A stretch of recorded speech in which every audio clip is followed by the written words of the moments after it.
best. The feel when we control your bodies. Hey, bitch, we control your bodies. Guess what? Guys win again. Okay? I thought he was mocking. Win again. Fuentes. Yes. I don't know who he is, but Nick Fuentes. Hi. is this real? Yes. I'm your Republican congressman. Hi, I'm your Republican congressman. Massive neo-Nazi. Massive. Nice. And men, women again. Men win again. There will never, ever be a female president. Never. There will never be a female president, ever. It's over. Glass ceiling. Dude, it's a ceiling made of fucking bricks. You will never break it. Your stupid face keeps hitting the brick ceiling. We will keep you down forever. You will never control your own bodies. You will never be the president of the global empire.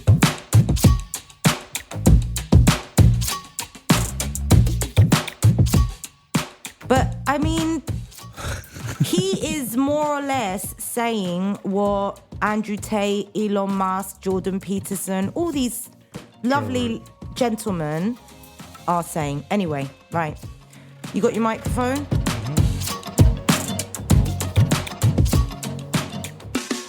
Right. We are recording today on the 8th of November. We are 3 days after the elections. This is not a solo episode because there is no way that I could deal with all this information on my own. So I have my good friend, political analyst, international affairs expert, Costa Constanti, to help me decipher what the re-election of Trump means. And we're kind of hoping, Costa, that you're going to calm the spirits down a little bit. So you've got some, heavy work to do today. I got some work to do. Yeah, I did post a question box for the audience as well. Well, shitloads of questions. Most of them were why. So instead of asking you why, I'm hoping that during this discussion we'll be able to answer that question. Whether you like what we're going to say or not, I figure that what we're going to speak about is the reality and facts and what we're looking at. Well, look, it's not the end of the world. Let's start with that. Okay, that's lovely. It's not the end of the world, and we've got evidence to prove this because we've been here before. We had this from 2016 to 2020.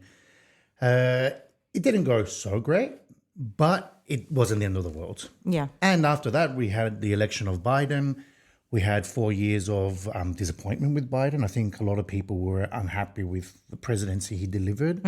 And I think that played out in the vice presidency of Harris and her candidacy to be president. I think people saw, Harris was almost invisible for 4 years. The focus was on Biden or the lack of Biden. So I think that didn't help. That certainly didn't help Harris. Is the USA ready for a female president? I have to say they're not. No. I thought they were, but they're not. Because this is the second time. It's the second time. Look. A woman has lost specifically to Trump. So both times Trump won against a woman. And he lost against a man. Now, when he lost against Biden, it was a huge loss for him. And that was coming off a presidency.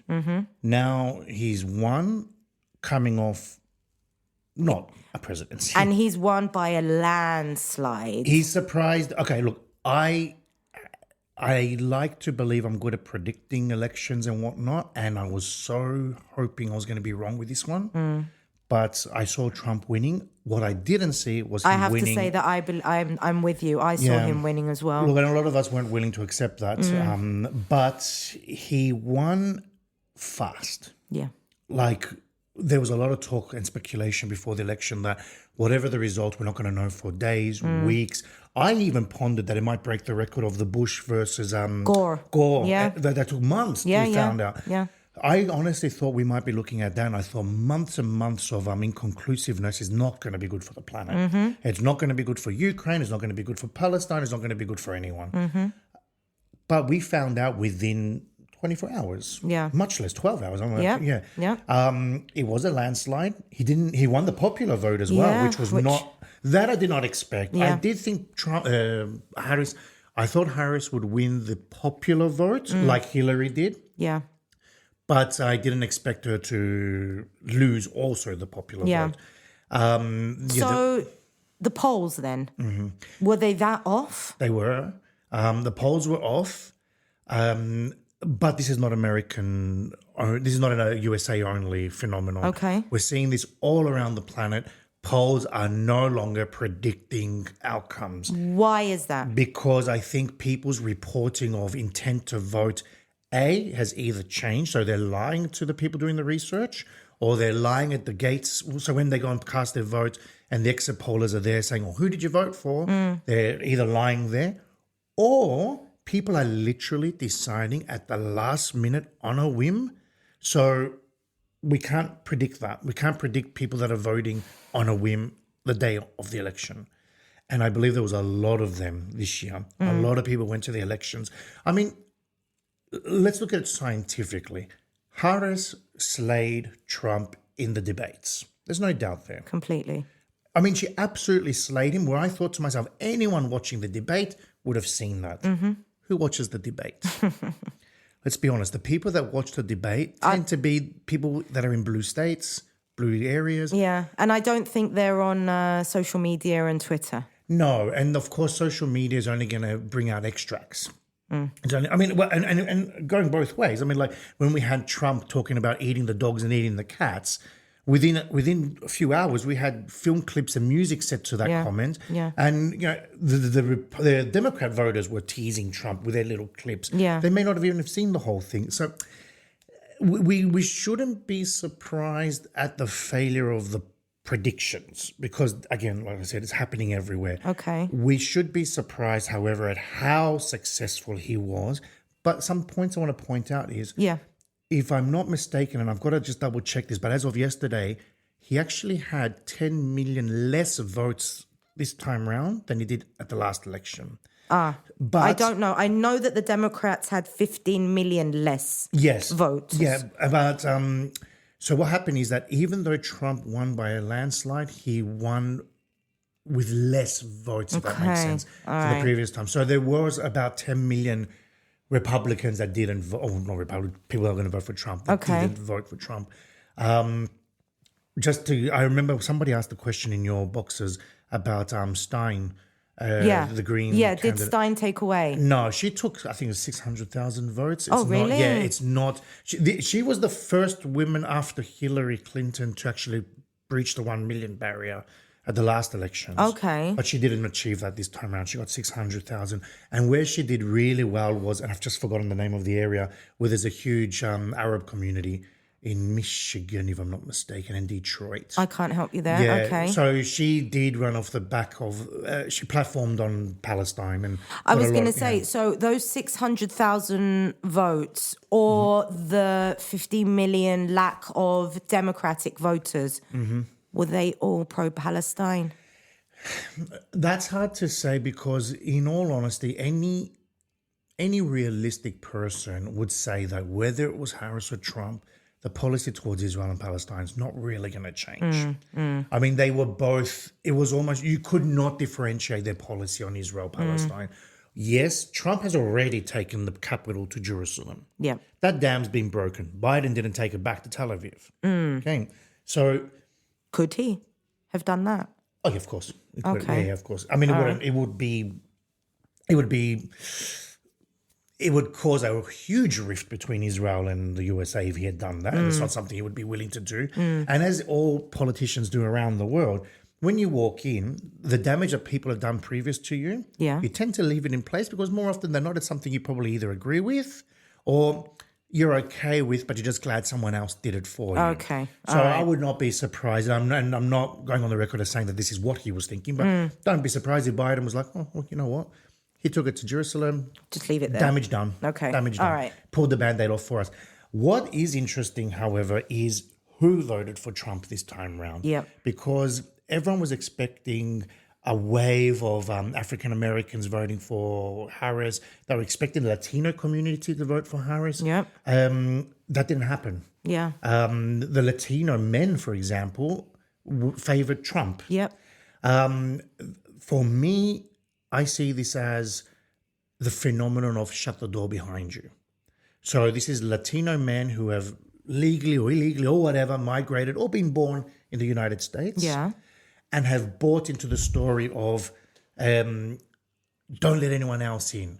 You're in, you're settled, you're working, you've become an American, you're legit. Don't let any of your other Latino brethren from across the border. Because they're going to ruin it for you as well. They're going to ruin it for you. This phenomenon I see all around the world. It's happening in Australia. It's happening with the Indian community in Australia, where the original Indian migrants are actually the most racist against new Indian migrants. Oh my God. Because it's this whole close the door behind you. We're in, we're safe. The Greeks did the same thing. The Greeks of the 1950s and the Cypriots of the 1970s were like, oh, we did great for Australia. We were so welcome. We've built this country. But don't let anyone else in. They're going to ruin what we've done. Okay. And I believe that's what the Latino community in America has done. Question, because this is something that's been playing on my mind for the last 2 days. And now that you've talked about African Americans, Latino, etc., could we say, well, I'm gonna say this in a very simplistic way, but could we say that right now, especially in the States, and then if you want, you can compare it with Europe as well, the Republicans are representing working class people? Has it switched? Has the right now become the representative for the working class people? I think your analysis is spot on. And I actually wrote this down where I wrote a note here saying where the Democrats have failed. First of all, I'll take a step to the side and I'll come back to that. So they've taken minority groups for granted. Okay. They've treated voters like children. They've seen by some of these voters, they see the Democrats as arrogant and behaving as better than thou. Okay. So like, you must vote for me because I know better for you. Okay. Al Jazeera actually came out and said, and I quote, if Harris wins, her being black and Southeast Asian woman is the most powerful office in the world will not mean much to marginalized people anywhere because she will wield power in the same racist, sexist, and Islamophobic way as previous presidents. And I believe that was a direct jab to Barack Obama. So on that note, when it comes to women or working class voters, Trump has been described by so many people as the representative of the people. Yeah. The people. Now, traditionally, your leftist parties or Democrat parties are the ones, like you said, representing the people. Democrats more and more, especially from outside the USA, you can see this more clearly, represent marginalized groups, represent the LGBT community, represent black communities, represent, well, up until this time, represent Latino communities. But you didn't hear so much about the majority population of the US, which is white, middle-class families, nuclear families. They don't seem to represent them anymore. Back in the Bill Clinton days, yes, but not anymore. That's where Trump comes in. Trump is representing your white farmer, your white pen pusher, your white shopkeeper. Okay? And it's smart in a way because it's like, okay, I can continue to fight for minority rights or the fringe votes, or I can go right down the middle and go, who are the majority bloc? White, middle-class, nuclear families. That's where I'm aiming. Yeah. And he did that well. He did that very well. He entertained them. He's promised them a future. They don't care about your Latino in San Diego. They don't care about your African-American in Chicago. Okay. All right. I can accept that they don't care about minority groups and that, to just throw something over this whole thing. That's just to say that everyone's racist, everyone's homophobic. I mean, that's an easy... I wouldn't... Let me interrupt you. I don't like saying that, though. That's what I mean. Like, this cannot be the answer. No, I don't think they necessarily are, because I've been talking... I've got friends, very good friends, that are Trump voters. Okay. And I'm not necessarily against the Trump voter. I'm not against the Trump voter. Yeah. I mean, I'm against about what Trump maybe does or says, whatever. All politicians lie. He apparently says things as it is, and everyone likes that. The thing is, I wouldn't say your classic white nuclear family from the Bible or the Rust Belt are necessarily racist or whatever. I just think it's literally a case of they just don't care. It's not their problem. Okay. Yeah. Do they also not care about the fact that he's a convicted felon? A convicted criminal found liable for sexual abuse who incited an armed insurrection. I have seen that exact quote on most of the mainstream international media. Yeah. First of all, I can't believe that you cannot run for the US presidency unless you were born in the USA. But you can be a convicted criminal. This blows my mind. This blows my mind. Like, how can you be for me, convicted criminal? Done. No matter who you are, whether it's Harris or Trump or Biden or anyone else, you're a convicted criminal. You don't have a choice. Now, people might say, oh, you're just saying that because Trump was the convicted criminal. If Harris was the convicted criminal. No, if Harris was the convicted criminal, I would say the same thing. Yeah. A convicted criminal should not be running for the biggest office Yeah. in the state. And for me, Costa, it really comes down to morality. Honestly, I mean, that's where it comes down to. And for me, I don't know, I think it was Emily Maitlis today on the news agents, she was saying, are we in a post-morality era where, you know, we know he's a convicted felon. We know he's raped a woman. We know he cheated on his wife 4 months after she had a baby. We know he's not for family values. He's had how many different kids with different women. We know that he spews conspiracy theories. We know all these things, but we vote for him anyway. Well, not to compare Americans to Italians, but Italians voted for Berlusconi.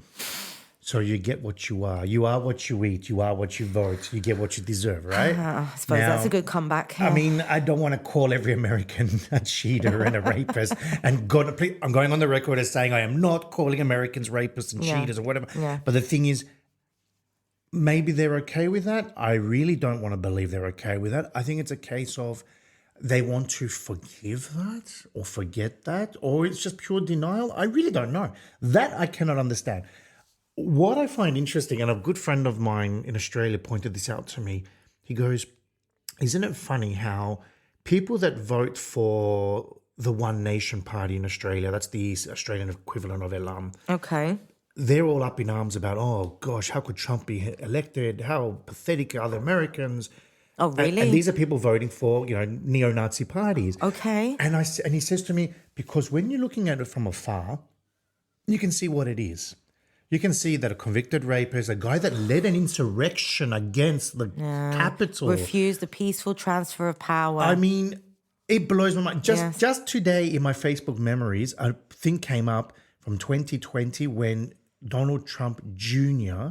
posted, oh, look, Biden won. And look, not a single city has been burnt down to the ground by 70 million angry Republicans. He posted that in November 2020. But then in January 2021, they stormed the Capitol. Yeah.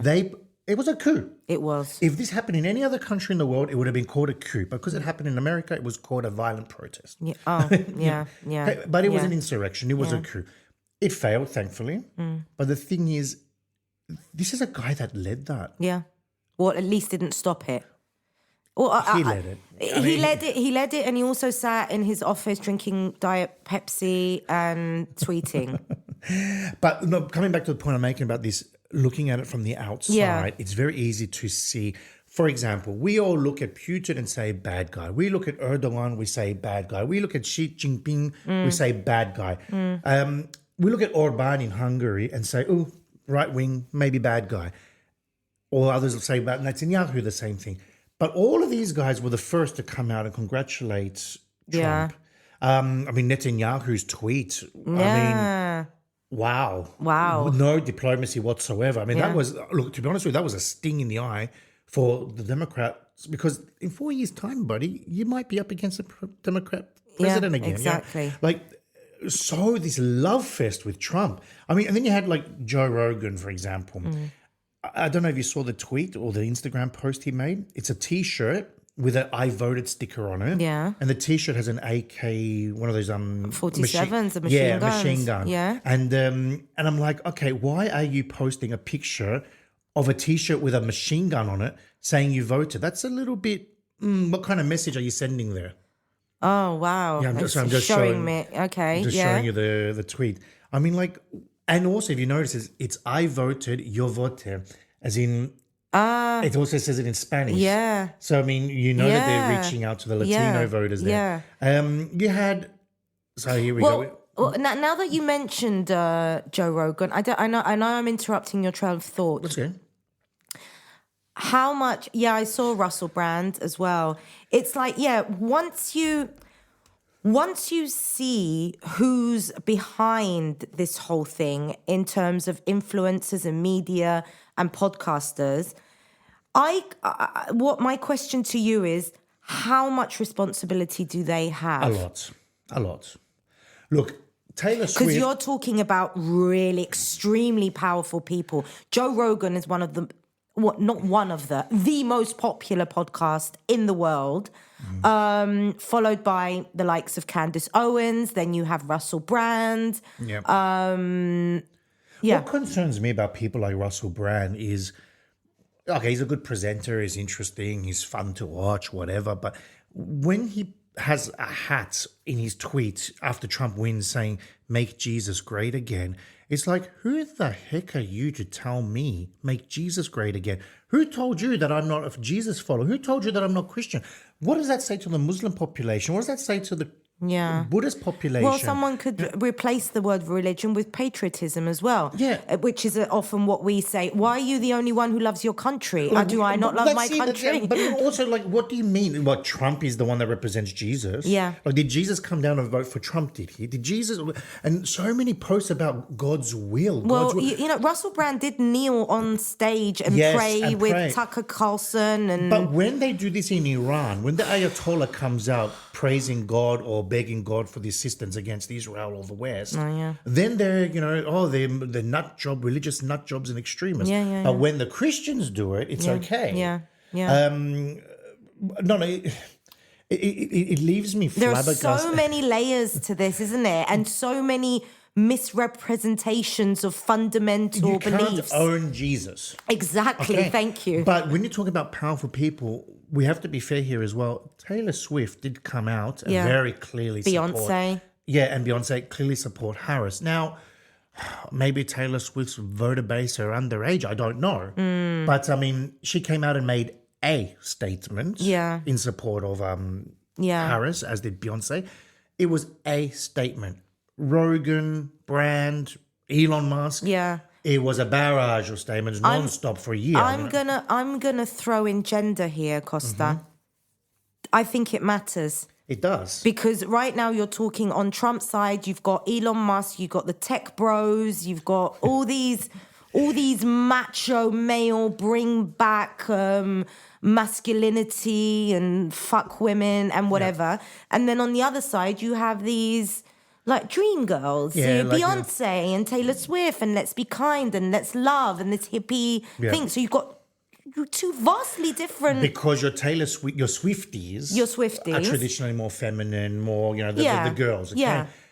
These are the guys that you just described, these brash men, toxic masculinity and all that. Yeah. Not only does it appeal to men, but it does appeal to women as well. Women do hear that and follow it as well. We have to be fair here. True. Well, there were a lot of women voted for Trump as well, which we didn't say. Yeah. Interesting to note, by the way, there was a shift of women away from Trump. I won't say towards Harris. Black women, I think. Well, look, black women did go for Harris. Even though there was a big campaign to say that she wasn't a true black woman. Okay, she's a person of color, let's be honest. I just can't believe that we're still discussing color. We are discussing this. It's 2024, we got bigger issues than color. But exactly. And again, it's a country that had a black president. Yeah. It's got a precedent. Bravo. They've had an orange president twice now. But look, all the colours of the rainbow. The season finale of USA is really exciting. I can't wait to see how it's going to play out.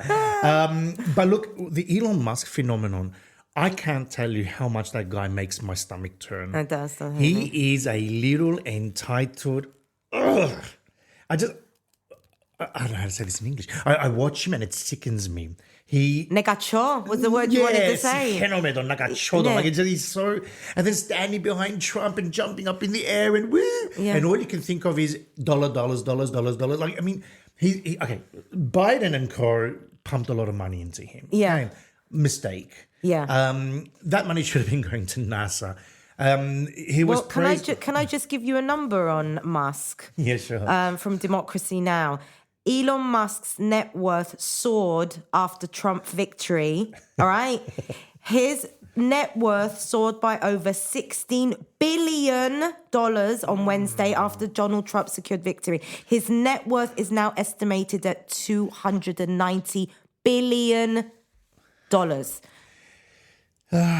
I think anyway, what I was going to say, you mentioned Elon Musk. For me, from my point of view, as a person in the media, as someone who studied journalism and believes in journalism, this is a guy who's said multiple times that legacy media, he loves using that word, legacy media is dead.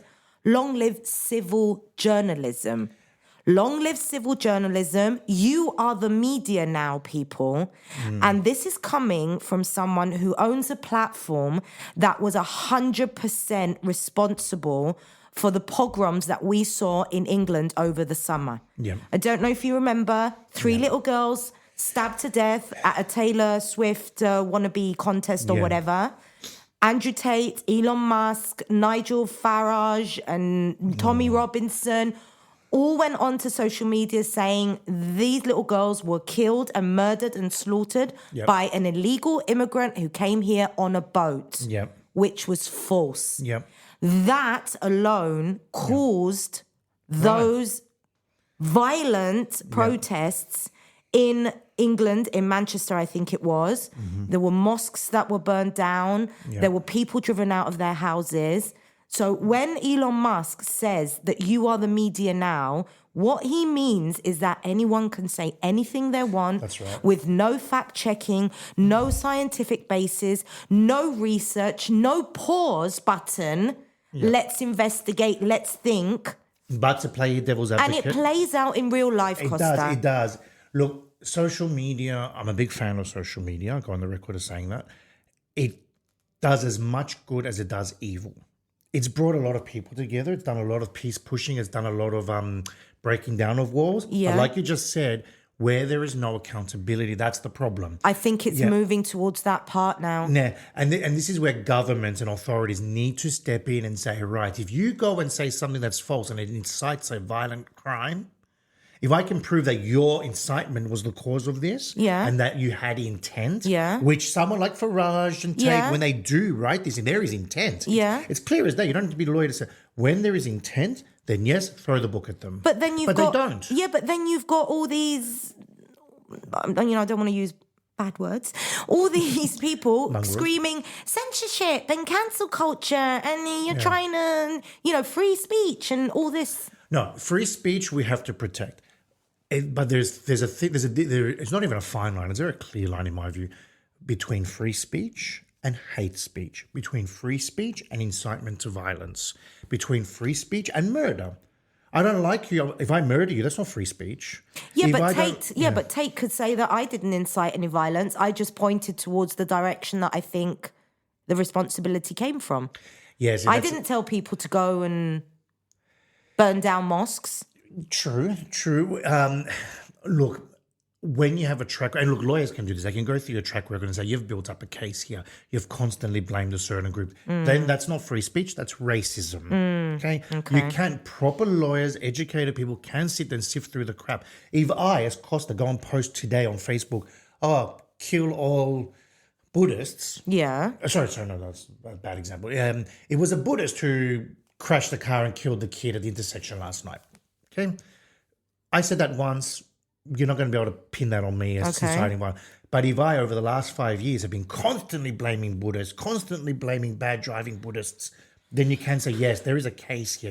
So if there's a pattern. There is a pattern. And that's what law is. Law is about picking up patterns as well. But no, look, let's go back. I want to. I hope you've got the people's questions there because I don't have them. I do. I've kind of come and gone with a few of them. But there's been a few questions about what does it mean for Europe. Yes, please. Let's throw Turkey into Europe here. Okay? I mean, Erdogan. Let's make things better. Now, we know that Trump is not the greatest fan of NATO spending. Okay. Yeah. Erdogan without NATO is nothing.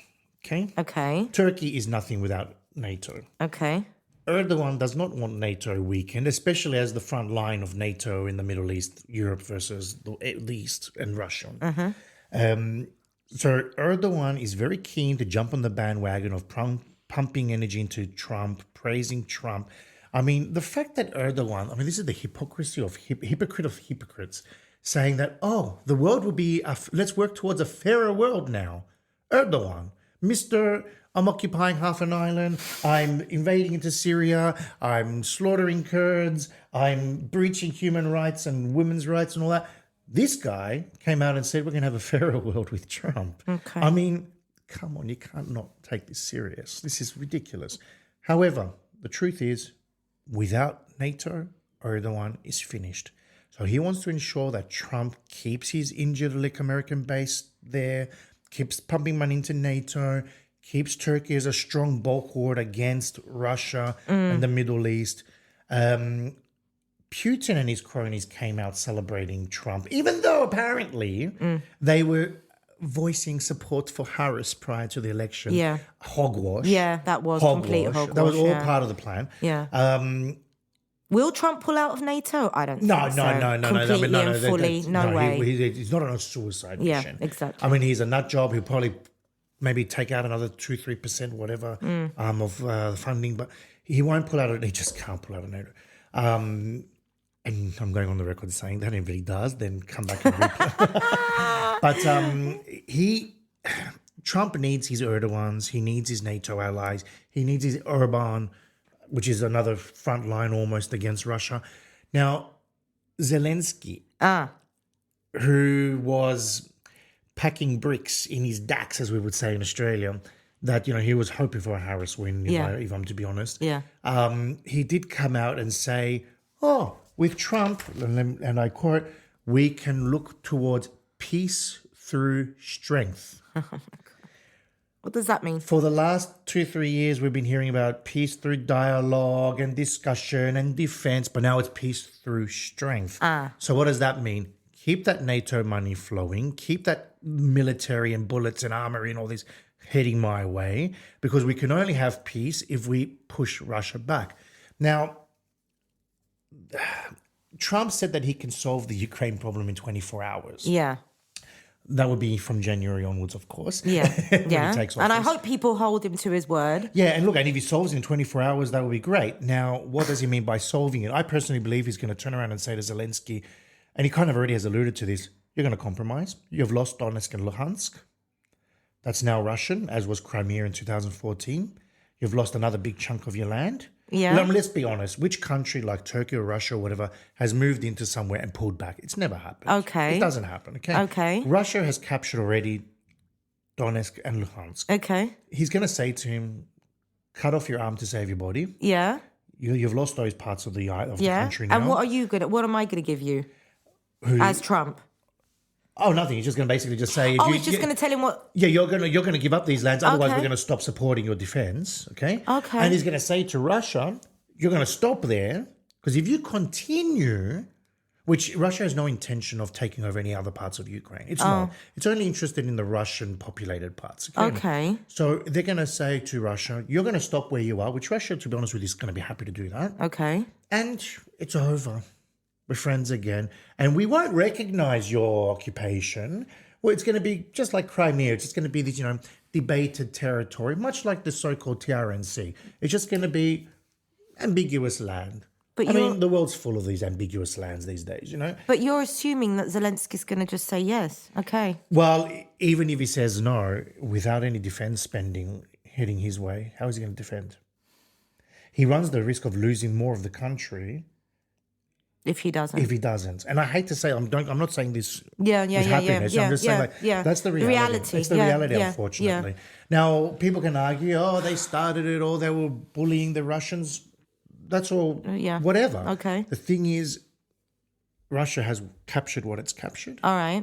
There might be a little bit of negotiation for a village here and there and a bit of boundary manipulation. Okay, but so that's what you think that That's what I think Trump already has in line. Okay. When it comes to Israel, Palestine? When it comes to Israel, Palestine, he's already given the ultimatum to Netanyahu to end this war with Gaza. He doesn't clarify how. It could almost read as wipe it out and be done with it, or pull out and what you've done. But he doesn't want to pull out. No, look, Netanyahu, I mean, he fired Netanyahu has other things at stake that Zelensky doesn't. Correct. And whilst you're the president, you're immune from court cases and whatnot. And there may be behind the doors dealings in a way to get him out by saying, listen, we're just going to drop the case if you back off or whatever. Okay. There were, now I'm coming live now and I haven't cross-checked this, but I think there were some riots last night in Tel Aviv against Netanyahu, some of the biggest since the beginning of the... Again. Yeah. But he also fired on election day. USA, on election day, he fired Gallant. Yeah, he fired his defense minister. I mean, what a great day to do it when no one's going to notice. So people like me, you noticed. We did. It was smart and dumb at the same time. It was smart because no one's going to notice. On the other hand, you're doing it in a very volatile period. Yeah. But he fired his defense minister. A defense minister who was, according to him, his weak link, maybe. Perhaps he was saying enough is enough, or as a defense expert saying, listen, we can't do X, Y, Z. Or we can, I mean, Netanyahu is a politician and the defense minister is a militant. I mean, or not militant, you know what I mean. Yeah. I think the time has come that they can't continue what they're doing. Look, for the listeners, they need to understand Gaza. Just look at it scientifically. Forget the people for a second. It's a piece of land that fits between Larnaca and the Famagusta district. Okay. It's small. It doesn't make it all the way to Ayia Napa. Okay. It's small. It can, I mean, like you can drive across it in like 20 minutes. I mean, it's small. Yeah. Okay. So, I mean, any powerful nation like Israel can demolish it, ruin it, fix it, save it, do whatever it wants in minutes, not a year or so. Okay. So I think now, especially as they shifted their focus to Hezbollah in Lebanon, I wouldn't be surprised if they start somewhat wrapping up Gaza, but they're not going to pull out. They're not going to leave Gaza as a free land again. It will go back to what it was before 2015 or so. Yeah. Where so they'll they go don't. back. So they don't want Gaza. They don't want the natural gas. They don't want the beachfront property. They don't want all that. No. They don't need that beachfront Which property. I've heard. Yeah. Look, the other side. they've got some settlements that they had in the past, which they gave up. They may pick them back up again. But they don't want the strip of land. I don't believe they do. I think they're very happy to keep those Palestinians in there like a big open-air prison camp. Like just leave them in there. They've destroyed them. They've sent them back to the Stone Ages. Yeah. I mean, like, I don't know. I just can't see a way out that's going to be clean, to be honest with you. Now, Trump is very gung-ho anti-Iran. Yes. I do worry that he may turn around and say, right, let's go for Iran. Let's finish them up. We're done with Iran. Because he's very friendly with Saudi Arabia and the royal family. All these Arab nations are against Iran. Yeah. What unites the Arab world with Iran is the Israeli-Palestine question. What divides them is the Shia versus Sunni Muslim and Iran versus the Arab world. Yeah. I believe that Trump will heed the call from the Saudis and everyone else to step in and put Iran back in its place. Because Iran at the moment runs Iraq. Okay, but question, because I see a lot of Iranians, first of all, saying that we should not refer to Iran as Iran, we should refer to it as the Islamic Republic, right? Yeah, you get that, but I think they actually do want Trump to go in and obliterate. Is that a wrong assumption? Sorry, who wants that? I think the Iranian people do want Trump to intervene. Yeah, look, there is some truth to that because I can tell you now that... Because I see it on social and I see it coming from Iranian voices. Look, Iranians are living under a regime. Yeah. Iranians, whilst they're not the greatest fans of Israel, not the greatest fans of the West, they are certainly living under a regime that's obnoxious, that's suffocating. I mean, we saw the protest last week with the lady that stripped down. Yeah. I mean, this was... And there was another 16-year-old who killed herself. Threw herself off the building. Iran needs an overhaul. It needs reform. It needs to modernize. It's got nothing to do with becoming anti-Islamic or anything. You can still be Muslim. You can still have a democratic Muslim state. I mean, they exist. I think that a lot of them would like the US to step in. But on the other hand, we've all seen what happens when the US steps in. That's true. We've seen Afghanistan. We've seen Iraq. Tell me one country where the US has invaded, attacked, liberated. It liberated. There you go. And it's a functioning proper state. I mean, Iraq, there's two Iraqs now. You got Iraq and Kurdish Iraq. Kurdish Iraq is somewhat functioning. Iraq is not. Yes. And Iraq, for lack of a better description, is being run by the Iranians. Yeah. Look at Afghanistan. Yeah. So if you demolish Iran, you're also demolishing Iraq. You're demolishing the region. But can you change Iran without attacking it? Good question. Does change happen only from within? Yes or no. You can't liberate a people by leaving a vacuum. Okay. Because you end up with the Iraq situation. Yeah. Coming back to Europe. Yes, let's come back to Europe. I mean, as Cypriots, Cypriots should be focusing on the Middle East a lot more than we do. We tend to focus only on Europe, but we forget where we're located. Okay, that's true. Yeah, but just to talk on Europe, Paris and Berlin now are calling for unity in the European Union. Yeah. Basically, we need a stronger European Union to counter the outside world, let alone the Trump US, with the loss of the UK in the European Union, with Brexit, I think that makes it easier for the EU to unite, to be honest with you. Okay. The UK Starmer came out praising Trump and the alliance that they have and whatnot. And I think Paris and Berlin, who basically lead the EU, let's be honest, have basically gone, guys, we need to get ourselves together and create a stronger EU. Problem is that Sarkozy he's not doing so well in France at the moment. So I think his days are numbered. And I've just forgotten the Chancellor of Germany's name. But anyway, the Germans also, the coalition is weakening. But at the end of the day, France and Germany are the bulk ward of the EU. And I think there is a lot of fair reasoning to say that a stronger EU, whether it's vis-a-vis USA or vis-a-vis Middle East or Africa, it needs to keep together and it needs to get stronger. And I think now they've got more impetus to do that. And I hope they do that. Yes, you have Hungarian Orban and, little exactly. I was going to say, where's the unity there? Yeah, but on the other hand, look, I mean, it isn't. The EU it's a new phenomenon. We haven't had a state like that before.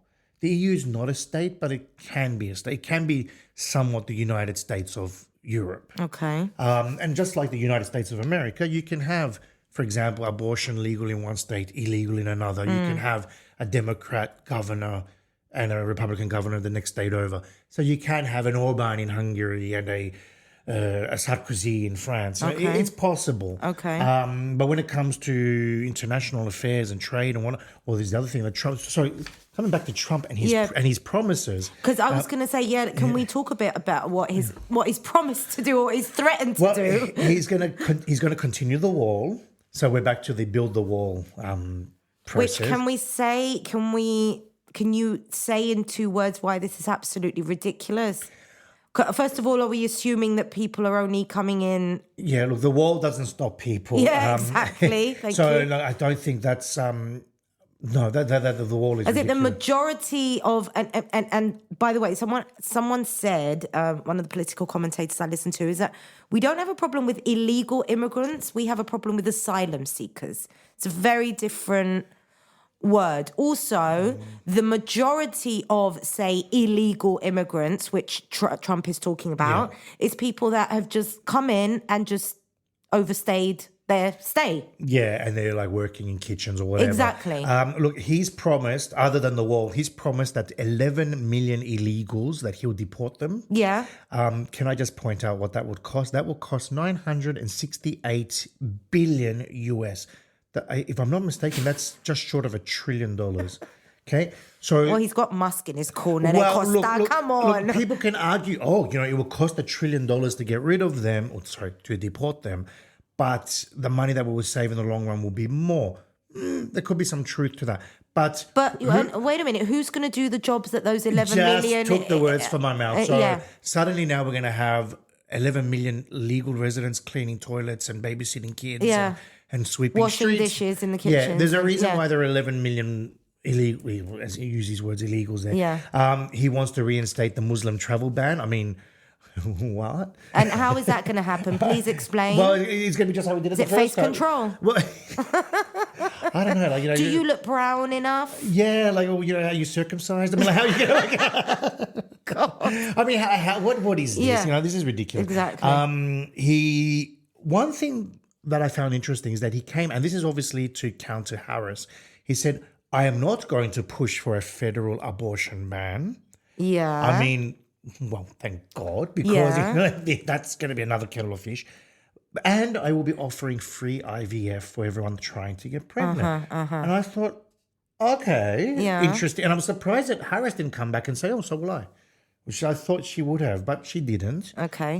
Maybe not enough votes there. Or maybe the costs will just be, again, along those numbers that you said. But now he's going to sound like the next couple makes him sound like a Cypriot politician. All refugees are going to go home soon, and end the division of the island. That's what my platform is. He's going to end inflation and lower interest rates. He's going to snap his fingers, is he? Yeah. See, now the president of the United States can't lower interest rates. Okay. And ending inflation. Well, I don't know how he's going to do that, because it's a global problem at the moment. It's a post-pandemic kickoff. You can't just end it. And the funny thing is, though, that inflation actually is dropping anyway. So he's coming in to find that happening. Exactly. He's already fighting the climate change hoax. Before we go into the climate change, though, let's stick to the economy, because I found out about the tariffs the other day. Yeah, so he wants to put tariffs on China, Mexico, Brazil in particular. Which, again, with my non-political simplistic mind, means that Americans are going to have to pay this the will tariffs just raise prices. and will raise prices, and you'll end up having American people making shoes and clothes. Of course. And you'll have 11, because if he doesn't deport 11 million illegals, then he can have them making the shoes apply. So problem solved. So there you go. There you go, Mr. Trump. We found a solution. Yeah, so you're going to have to sacrifice one of your policies for the other. So if you want to increase tariffs, well, then you're going to need the labor. Yes. If you want to get rid of the labor, then you can't increase tariffs. So you've got to choose. And you've only got 4 years to do this, because you don't have a second election. Third. You can't have a third election. So third presidency. Third presidency. Yeah. Or be the Republican candidate for a fourth time. No. You cannot do that. Okay. But all right. Climate change. Climate change. Well, you can flush that down the toilet. We're going to have 4 years of damage, let's be honest. He still insists that it's a hoax, and he's already come and said that to save the whales and birds, he's going to stop offshore wind farms. See, you're laughing. I'm like, oh my God, it's just you don't know what to feel about this. Yeah, no, it's and he's pulling out of the Paris COP21 or whatever. Well, he said he's gonna, or he did try to, didn't he? Look, part of me thinks, and he's gonna do a lot of drilling as well. Yeah, look, we needed World War One and Two, not just one. One wasn't enough. We needed World War One and Two to unite Europe. Yeah. We may need Trump 1 and 2 to fix the US. Season 1 and season 2 of Trump. Yeah. Because you're right. The spin-off was boring. I mean, the Biden series was very. Look, I must admit, I'm very angry at the Democrats. And the Biden so president. one of the questions that I had on a more serious note was, how much is Biden to blame for all this? A lot. I mean, he should have stepped down a lot earlier. I think from when I was in the States in September last year, I was speaking with a lot of people in political circles, and they were saying to me that we're scrambling to find a candidate. And really?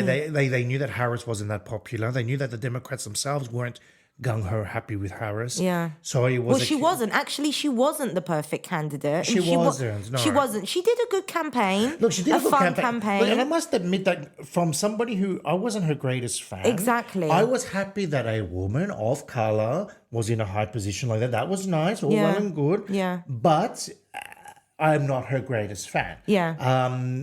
She's a bit woolly. I heard someone describe her as woolly, which I found was interesting. Look, but the thing is, So really, they have no one there. Well, that's the thing. Is like, who else was there? Give me some names. I mean, like, I was struggling, and they were. Me and you were struggling to find names. Okay, the so- Democrat Party themselves were struggling. Okay, so so right now we're talking about a complete makeover of the Democratic the next Party. 4 years, they've got a lot. All the of oldies work are to going do. out. Yeah, look, the truth is that the younger generation does vote Democrat. Look, time is in the favor of the Democrats. Okay. Aging and whatnot. The Democrats have a lot of work to do. They've got a lot of fixing to do. Mm-hmm. I like to point out here that it was the Democrats that were pro-slavery back in the day. It was. Yeah. Democrats were bad, Republicans were good. Yes, Yeah. yes. So, I mean, like, things change. And I'm not saying that the Democrats are great either. They've got a lot of blood on their hands too. Yep.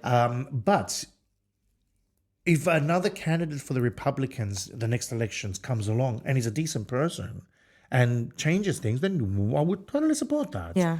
I mean, right now, even, Assuming that the Republicans don't adopt Project 25, which is Yeah. another thing that we haven't. the difference between season 1 of Trump and season 2 of Trump Yeah. is that season 1, Trump had, it wasn't exclusively yes men backing him. There was a lot of people pushing back, a lot of people Bravo. keeping Exactly. him alive. They're gone now. Yeah, they're gone now. And he also has a Senate and most likely the House in his favor. He has the House, he has the Senate, and he has the Supreme Court as well. Yeah, so he's basically got all his chips lined up. The planets are aligned.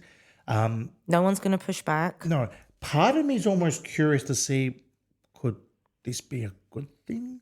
I'm really struggling. Yeah. I'm desperately clasping at straws here. Yeah. But, here we go. You are a president with everything aligned in your favor. If you don't turn the US into a paradise Bravo. and fix the world's problems, then you are proven to be false. Exactly. If you fix, no, I'll be really honest. I'll go on the record as saying this. If within the next 4 years you fix the US, you bring in universal health care, you rein in gun control, you fix the global conflicts, you what's the word? You control migration in a sane manner and manage it all. You bring in human rights. You don't bring in an abortion ban, whatever. If you do all this right, then I'll support your successor at the next election. Yeah. To be honest with you, I said the same thing about Biden back in the day. Like, I was not vocally supporting Harris this election, like I was voting for Biden, supporting Biden the previous election. Yeah. Because I felt that they failed to deliver on a lot of things. Yeah. They didn't have their ducks lined up. They didn't have the planets aligned in their favor like Trump does now. They did have a lot of uphill battles, granted.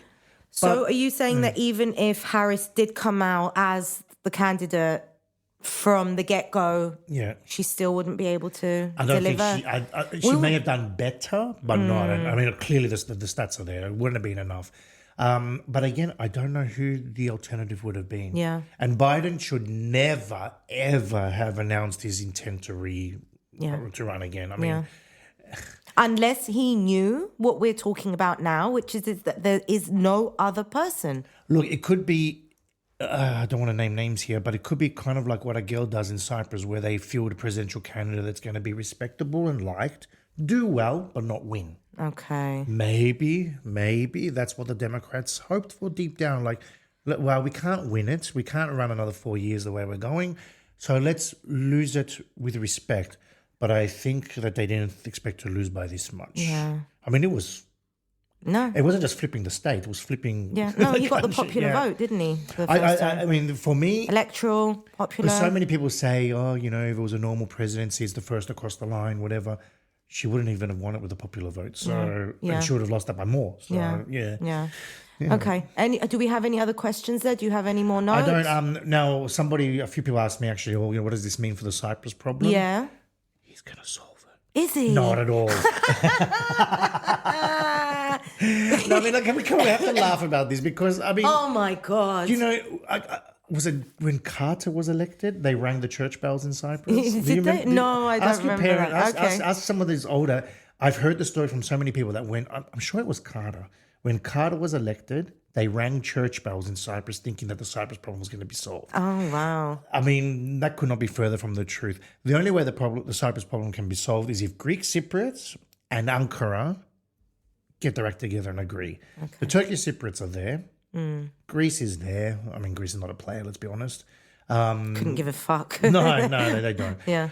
But I found it interesting. Did you see the pictures of Christodoulidis, the Republic of Cyprus president, sitting at the table with Erdogan, the president of the Prime Minister of Greece, Mitsotakis, the Prime Minister of Albania, sitting around having a cappuccino yesterday in the lounge of the European Leaders Summit in Hungary, of all places. What were the bubbles above their heads? I tell you what can you translate for us? I have to say, when I first saw the pictures, I thought, oh, look at Christodoulidis' guys taking photos and making it look like they had a meeting. But then when I looked carefully at the pictures, they're actually sitting with cappuccinos. Yeah. Meaning they've sat for at least 3 minutes. How long does it take to have a cappuccino? Yeah. 3 minutes.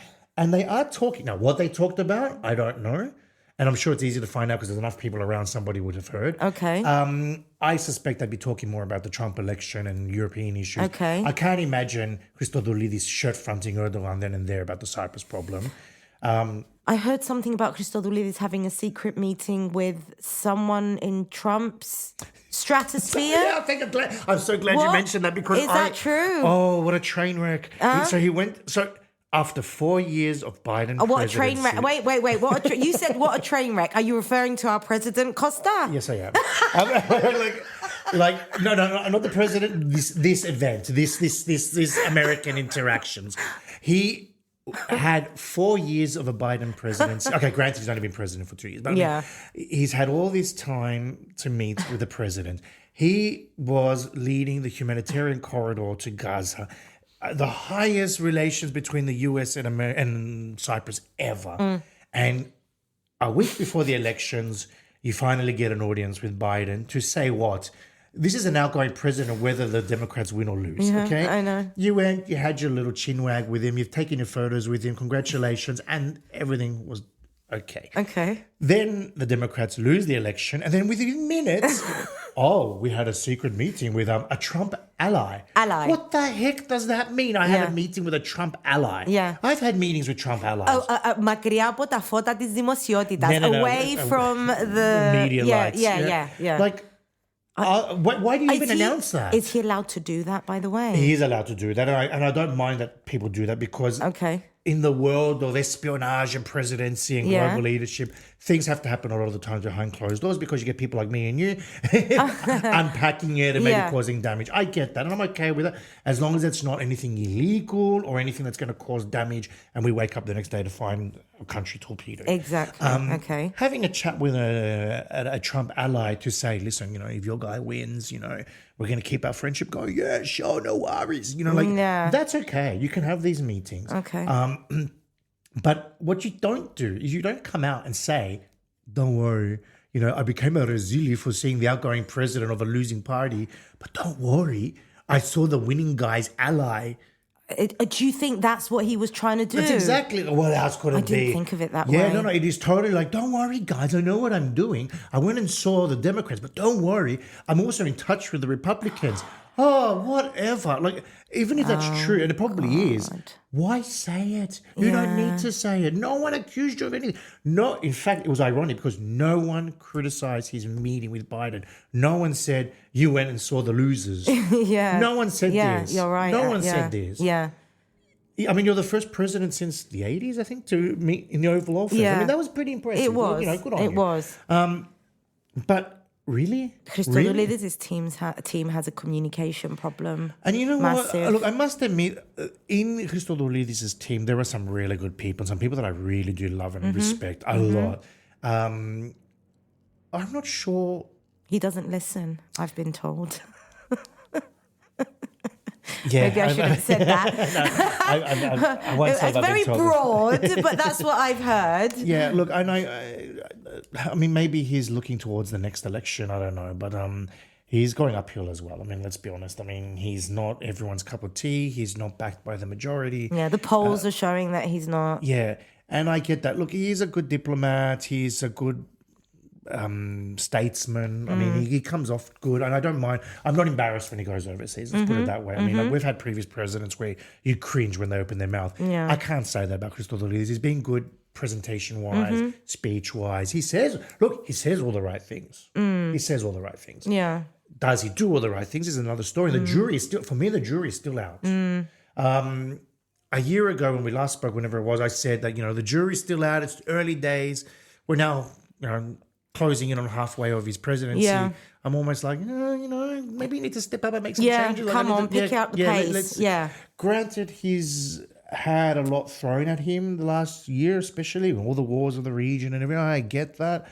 With our immigration issues that we have here, I get all that. The cost of living crisis, the brain drain that this island suffers, the Cyprus problem. I mean, there's no real good story here. I mean, having said all that, though, I can't say Cyprus is in a worse place. It's not in a better place, but it's not in a worse place. And in a way, that's always the best thing you could ask from a Cyprus president. Just don't take us backwards. Yeah. But, we could. How sad is that? I know. And look, this is our fault. It's our fault. As the voters, as the people that demand, as the investigative journalists, everyone is to blame. Everyone is to blame. We do not hold our leaders to account. We do not hold our politicians to account. We do not question. We do not push back. We do not demand. Yeah. And we also fail to understand how our institutions work.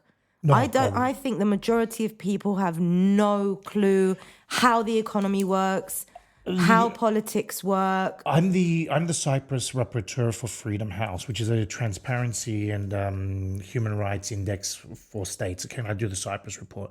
And one of my arguments always is that we actually are I think we're the lowest in Europe for digital transparency, governance transparency. Wow. We have the laws, we have the systems, but we don't know how it's working. When you ask, our constitution says that if you ask a question of a government entity, you have to have a response within 2 weeks. Yeah. Our responses, when we do get them within 2 weeks, is we received your email, we'll get back to you. Yeah. They're legally covered. It doesn't say we need an answer to your question within 2 weeks. So people send emails, people ring up, they get We've got on paper, we're really, really good, but we have no idea how to implement. Correct. And we are still an infant state. I mean, we got our independence in 1960, it fell apart in 63, it well and truly dissolved in 74. Yeah. I mean, we are struggling to run a normal state.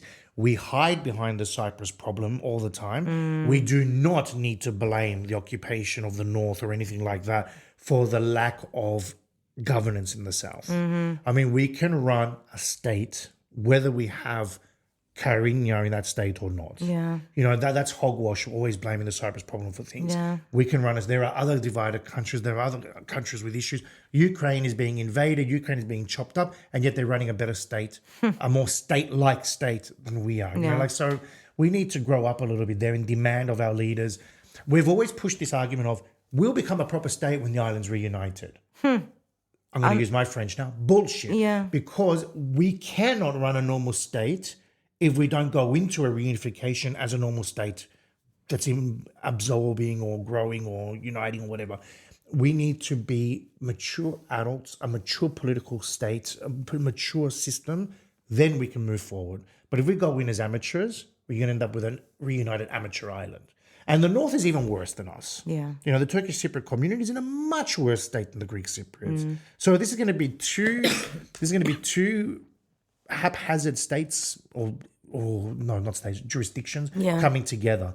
No, we need to turn the Republic of Cyprus into a proper state first. Then the world can take us a little bit more seriously.